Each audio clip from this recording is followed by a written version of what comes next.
Ya, jadi luka sesar yang terbuka itu penyebab utamanya biasanya tuh kalau ada infeksi. Infeksi ini bisa terjadi di rumah sakit, bisa juga ketika pulang ke rumah. Contohnya pada saat korbannya kebuka, ya kan, kemasukan air.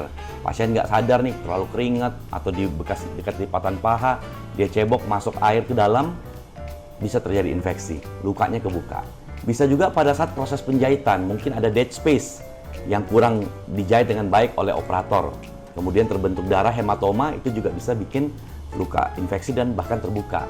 Nah, kondisi lain biasanya kalau ada trauma. Contohnya, ibu tersebut baru punya anak yang sebelum-sebelumnya itu pukul-pukulin perut ibunya atau dudukin perut ibunya. Atau si ibu itu beraktivitas terlalu berat, terlalu cepat. Jahitan belum menutup dengan baik.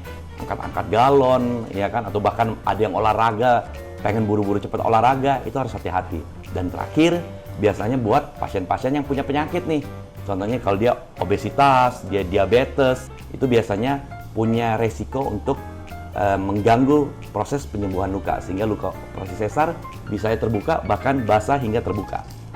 Oke, jadi perawatan luka nih kalau kebuka, luka sesar yang kebuka, itu memang pertama harus di rumah sakit atau di klinik ya, dilakukan oleh dokter atau perawat yang biasa menangani luka. Biasanya itu harus dibersihin, dipasang perban, supaya nggak kena air. Kalau ada nanah, dirawat dulu tuh, supaya nanahnya habis. Biasanya dokter akan memberikan antibiotik. Bahkan kadang-kadang perlu dikultur nih, kumannya apa, supaya pemberian antibiotiknya tuh lebih adekuat. Jadi nggak gampang, kayak gitu. Nah, yang penting, kuncinya adalah waktunya, jangan terlalu lama. Semakin lama luka itu dibiarkan terbuka dan lama infeksinya, penyembuhannya semakin sulit. Jadi kalau ada terbuka, segera ke rumah sakit, karena biar perawatannya lebih optimal. Ya, sebenarnya sih tanda-tanda yang harus itu ketika sudah mulai ada tanda-tanda infeksi ya. Dia udah ditekan agak nyeri, keluar cairan, bahkan pasien sampai demam, itu sudah mulai ada infeksi sistemik, tuh harus hati-hati. Tetapi saran saya buat teman-teman, kalau seandainya kalian habis operasi sesar nih, terus lihat basah contohnya, keluar cairan dari bekas irisan, bekas jahitan, menurut saya cukup kasih betadine, terus langsung ke dokter.